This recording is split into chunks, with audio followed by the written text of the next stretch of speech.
Chicos, ¿cómo están? Bienvenidos nuevamente al curso de biología. El día de hoy vamos a extender un poquito más. La semana pasada hablamos acerca de evolución, ¿cierto? Hoy vamos a hablar cuáles son los tipos de evolución. Hay evolución convergente. ¿Qué significa esto? Que cuando hay organismos de distintos ancestros, ¿sí? Eh, Van a poder tener vidas semejantes o poder vivir en ambientes similares, ¿no? Como su nombre lo dice, vienen de ancestros diferentes, pero al final llegan a un punto de convergencia, ¿no? Y eso se le llama convergencia adaptativa. Como vemos en la imagen, el delfín es un mamífero, acá tenemos un pez, y acá tenemos un artrópodo. Son de diferentes ancestros, pero tienen ¿qué cosa? Viven en ambientes similares, tienen una forma de vida semejante, ¿verdad? Ya, entonces a eso se le llama convergencia. Esto eh, me origina los llamados, pues, órganos análogos, como es en este caso las alas de murciélago, ¿sí? Y las alas de un insecto. Cuando hablamos de un murciélago, que es un mamífero, el murciélago, pues, el ala es una de sus extremidades. Ellos no tienen brazos, porque sus brazos han sido modificados y transformados en alas. En cambio, los insectos tienen alas, ¿sí? Pero no han sido brazos porque ellos no tienen extremidades. En alas su esqueleto externo, llamado también exoesqueleto, ¿sí? Que ha sido transformado en alas. Pero en ambos casos, estos órganos, ¿qué cosa? Les permite volar. A estos dos animales les permite volar, a pesar de que tenga un origen distinto. Y cuando digo origen no me refiero a sus ancestros, sino que uno se origina de las extremidades y el otro se origina de la modificación del exoesqueleto. Esos son órganos análogos. En cambio, la evolución divergente se refiere a cuando a partir de un mismo ancestro se empiezan a modificar las especies, ¿no? Como vemos en la imagen, todos han empezado de un antepasado primate. Tenemos varias especies, entre ellas los monos del viejo mundo, monos del nuevo mundo, gibones, orangutanes, gorilas, chimpancés y el propio ser humano, ¿no? A eso se le llama evolución divergente. ¿Por qué? Porque a partir de uno se empezó a separar las especies, ¿ya? Pero estas especies son poblaciones que están estrechamente relacionadas entre sí. Pues, ¿por qué? Porque desarrollan de un mismo, provienen de un mismo antepasado.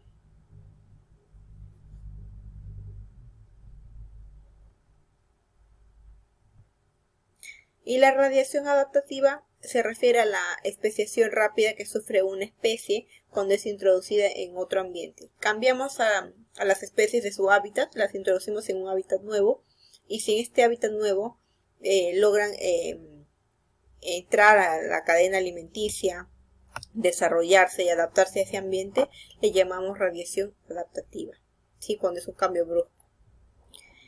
También tenemos las teorías del origen de la vida. Los científicos durante muchísimos años atrás siempre se han preguntado de dónde surgió la vida, cómo surge la vida, de dónde aparece. Y tenemos, por ejemplo, la teoría de la generación espontánea, llamada también abiogénesis. A significa negación, bio, vida, no vida, formación, origen a partir de algo no vivo. Esta teoría fue planteada en un inicio por Aristóteles. Él menciona de que la vida aparece así de la nada, simplemente por una fuerza vital, y esto hace que aparezca la vida. Ya. A esa fuerza vital que va sobre algo inerte y que ocasiona o produce vida se le llama entelequia. Van Helmont, por ejemplo, él tenía la receta para hacer la vida, ¿sí? Una receta similar a la de Aristóteles, en la cual mencionaba que si tú tenías un recipiente de boca ancha como el de la imagen, y adentro colocabas maíz y un polo tuyo con sudor, ¿sí? Este polo se fermentaba y hacía que el maíz se transforme en ratones. O sea, a partir de algo inerte obteníamos vida. En la actualidad esta teoría es totalmente descartada, puesto que ya se sabe que en realidad no era que el sudor y tu esencia ocasionara y lograra formar la vida. Lo que sucede es que al haber maíz, pues atraía a los roedores, que al ingresar a la boca ancha de ese recipiente ya no podían salir. Entonces cuando veían, ya no encontraban el maíz porque se lo habían comido los ratones. ¿Qué encontraban? Tu polo y a estos roedores. Pues no, entonces pensaban, uy, apareció vida, el maíz se transformó en ratones, y no era así. Luego aparece la teoría de la biogénesis, en la cual se refiere que la vida aparece, pero no a partir de materia inorgánica como lo que decía Aristóteles y Van Helmont, sino a partir de otra vida preexistente. ¿No? Es donde que Lázaro Españazani, por ejemplo, realiza su experimento y en ambos frascos calienta caldo, hierve caldo. Uno lo tiene expuesto y el otro lo tiene herméticamente cerrado. Pasa un tiempo, se enfría, en ambos caldos están estériles, pero al pasar el tiempo el caldo que está expuesto pues se contamina con microorganismos, mientras que en el frasco cerrado no hay microorganismos. ¿Y por qué aparece esto? Puesto que cualquier otro insecto puede haber pasado, el mismo aire que tienen bacterias pequeñas, pues contaminan el caldo, ¿no? Y esto hace que se prolifere estos microorganismos en esta sustancia. Pero la vida apareció a partir de otra preexistente, no es que apareció de la nada. El experimento de Francisco Redie fue más contundente porque él tiene 3 frascos en los cuales coloca un trozo de carne. El primero lo deja expuesto, como vemos en la imagen. El segundo lo tiene herméticamente cerrado y el tercero simplemente cubierto con una gasa. El frasco que está herméticamente cerrado pues no encontró larvas, no encontró vida. En cambio, el que está abierto encontró larvas, gusanos, y el que está más o menos cubierto encontró las larvas y los gusanos sobre la malla. ¿Por qué? Porque esta vida se originó a partir de otras, que en este caso fue de las moscas. Antes pensaban que si aparecían las larvas era porque las larvas habían aparecido de manera espontánea a partir de una materia inorgánica como era el trozo de carne, pero en realidad no era así, sino que había aparecido vida, pero a partir de otra vida, que en este caso eran las moscas. Al finalmente experimento de Louis Pasteur, él vuelve a hervir el caldo, ¿sí? Y pone un matraz de cuello de cisne y lo deja abierto en el extremo. El caldo se mantiene libre de organismos mientras está con el matraz cuello de cisne. Pero ¿qué sucede? Que cuando rompen el matraz cuello de cisne, lo sacan, el caldo se contamina, encuentran vida dentro del caldo, microorganismos, ¿no? Y se preguntan por qué si acá está expuesto y acá también está expuesto, solamente en el último es donde se contaminó. Y lo que sucede es que en este matraz cuello de cisne, que vemos en la imagen así, el caldo al estar hirviendo botaba vapor de agua. El vapor de agua salía por la boca del cuello de cisne, pero se quedaban unas gotitas de agua en esta curva. Lo que hacía e impedía que los microorganismos que ingresaran pudieran traspasar y llegar hasta el caldo, porque se quedaban atrapados aquí. Al retirar todo esto ya tienes el ingreso directo hacia el caldo. Eso era lo que había contaminado, o sea, el medio ambiente había contaminado el caldo simplemente porque estaba expuesto de manera directa. En el anterior tubo, pues al estar en esa curvatura evitaba que los microorganismos pasen porque se quedaban atrapados en las gotitas de vapor de agua que estaba en la curva del matraz cuello de cisne. La teoría de la quimiosíntesis, quimio viene de química, ¿verdad? Está planteada por Opary y por John Haldane.